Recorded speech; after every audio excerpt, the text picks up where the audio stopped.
दोस्तों, क्या हमारा भाग्य पहले से लिखा होता है? क्या हम अपने जीवन में जो कुछ भी अनुभव करते हैं वो पहले से तय होता है या हमारे कर्म हमारे भाग्य को बदल सकते हैं? ये प्रश्न सदियों से हर किसी के मन में उठता रहा है। गरुड़ पुराण जैसे धर्म ग्रंथों ने इस रहस्य को उजागर करने की कोशिश की है।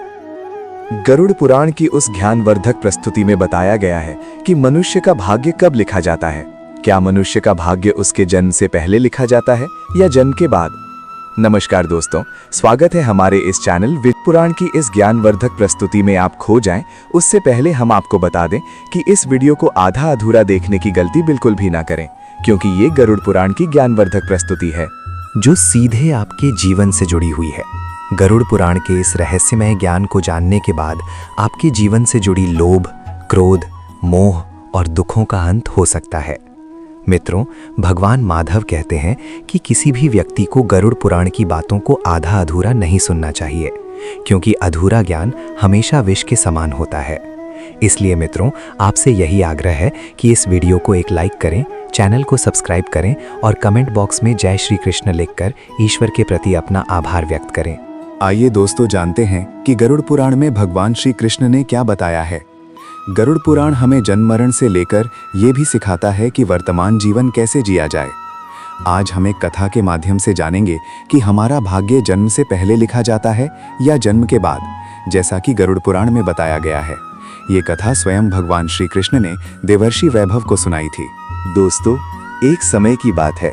सुवर्णपुरी नाम की एक भव्य नगरी में भगवान श्री कृष्णा अपने दिव्य आसन पर विराजमान थे।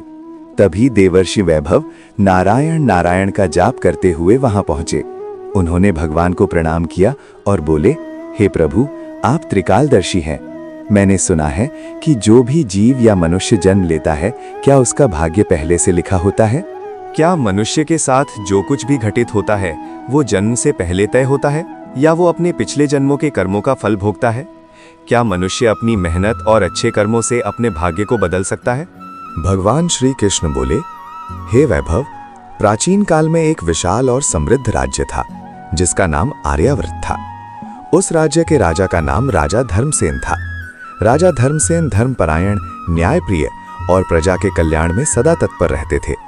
उन्हें भगवान से एक संतान की कामना थी ताकि वो राज्य का भार किसी योग्य उत्तराधिकारी को सौंप सके। राजा धर्मसेन और उनकी पत्नी ने वर्षों तक कठोर तपस्या की। उनकी तपस्या से प्रसन्न होकर भगवान शिव ने उन्हें संतान प्राप्ति का वरदान दिया। कुछ समय बाद रानी गर्भवती हुई। पूरा राज्य आनंदित था, लेकिन जब रानी ने पुत्र को जन्म दिया तो वो बालक शारीरिक रूप से दुर्बल और विकलांग था। उसके शरीर में शक्ति का अभाव था। राजा धर्मसेन ये देखकर अत्यंत दुखी हो गए। उन्होंने भगवान श्री कृष्णा के चरणों में जाकर प्रश्न किया, हे प्रभु, मैंने तपस्या की, यज्ञ किए, फिर भी मेरे पुत्र का जन्म इस प्रकार क्यों हुआ? क्या ये मेरे भाग्य में पहले से लिखा हुआ था? भगवान श्री कृष्ण बोले, हे राजन, ये तुम्हारे और उस बालक के पिछले जन्मों के कर्मों का फल है। जन्म, मृत्यु और जीवन की परिस्थितियां पूर्व कर्मों से निर्धारित होती हैं, लेकिन कर्म ही भविष्य को बदलने की शक्ति रखते हैं। तुम्हारे पुत्र का ये जन्म उसकी आत्मा की परीक्षा है। यदि वो धैर्य, साहस और सत्य के मार्ग पर चलेगा तो वो अपने भाग्य को बदल सकता है। भगवान श्री कृष्ण ने आगे कहा, भाग्य और कर्म का गहरा संबंध है। मनुष्य जैसा कर्म करता है वैसा ही फल भोगता है। जो व्यक्ति अच्छे कर्म करता है वो अपने भाग्य को भी उज्जवल बना सकता है। माता पिता की सेवा, सत्य, धर्म और ईश्वर की भक्ति से मनुष्य अपने जीवन की दिशा बदल सकता है। राजा धर्मसेन ने भगवान की बातों को हृदय से स्वीकार किया। उन्होंने अपने पुत्र को प्रेम, साहस और आत्मविश्वास के साथ बड़ा किया। समय के साथ वो बालक अपने संघर्ष और परिश्रम से समाज में सम्मानित हुआ। उसकी कमजोरी ही उसकी शक्ति बन गई। भगवान श्री कृष्ण ने देवर्षि वैभव से कहा, हे वैभव, समझ लो कि ये संसार कर्मों का दर्पण है। जो जैसा कर्म करता है उसे वैसा ही फल मिलता है। मनुष्य को अहंकार, लोभ और पाप का त्याग कर धर्म, सत्य और सेवा के मार्ग पर चलना चाहिए।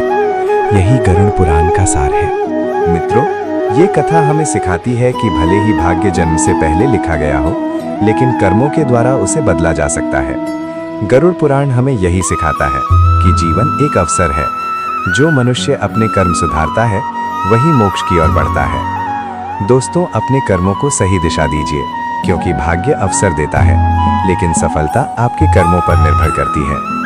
यदि आपको ये कथा पसंद आई हो तो वीडियो को लाइक करें, कमेंट में राधे राधे लिखें और चैनल विजु इंस्पायर्ड को सब्सक्राइब करें। जय श्री कृष्ण।